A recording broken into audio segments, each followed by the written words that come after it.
So we all know that UV spectroscopy requires a clear sample in order for success. Right. So you've got in front of you just a 1 centimeter square cuvette filled with a perfectly clear solution through which the light shines perfectly. So compare that, guys, now with the samples that I brought in this morning.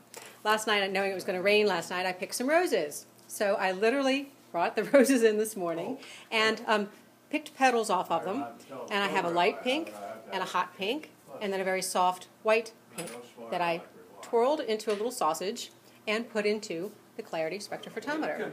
So Christy's now doing this. She's taking it exactly as I did this morning and tucking it down into the cell holder, which, Dima, you've got an external version that you can show us.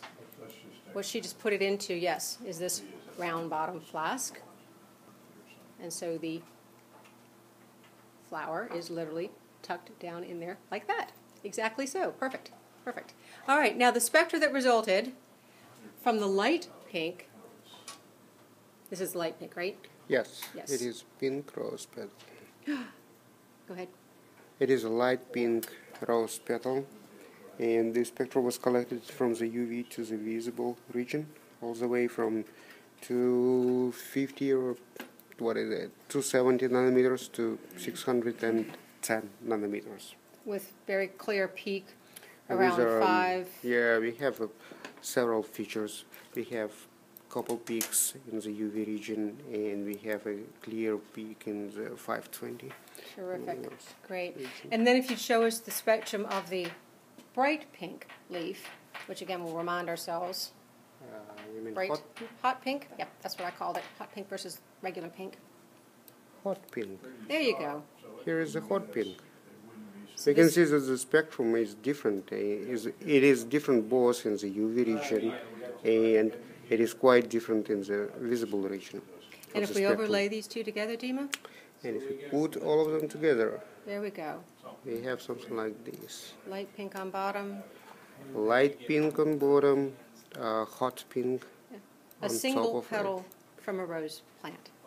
Try to collect it in 1 centimeter cuvette. So then the next experiment I did was I had pulled some jewelry and I had brought in a gold chain, which again I'm going to put into the DSPC.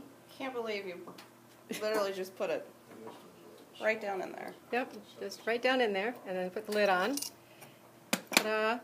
And the spectrum that resulted from that Here it is. looks like this. It's pretty white features which we can observe from 250 nanometers again, 270 down to 610. And the region can be extended if you Yeah, need. right. There's a spectrometer. And so, yeah, indeed, Christy, she's now taking another chain that I brought in, a silver chain, and again, showing you exactly what it looks like inside of the DSPC. Yeah, the silver one is not a quality one, so it doesn't fold as nicely as the gold one did. But you can see she's just filling the round bottom flask with the sample, feeding it in. So this is what the gas of photons is then seeing inside of the sample compartment. And Dima, you can show us then the silver spectrum. Again, this isn't sterling silver. I don't think it was just a relatively cheap necklace as opposed to the other, which was a 14-karat gold necklace. And there, And that is absolutely different spectrum. It's also from the UV all the way down to the visible to the red spectrum. It has some features in the UV region. It doesn't have this broad peak like the gold one has. And if we pasted them together, just to compare how the silver looks versus gold, we'll get this one. yes. Where the yellow is the gold and green is the silver. Absolutely. Excellent. Well, we've got time just to look at one more sample, and that's the bright green leaf that I collected. So, Dima, if you want to just pop that up, we'll take a look at that.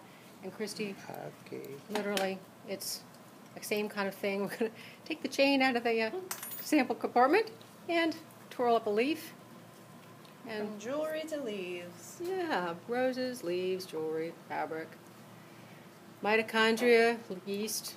There you go. So it fits down in there, and this then is the resulting spectrum of a leaf. Not quite sure why it's got that dip in it.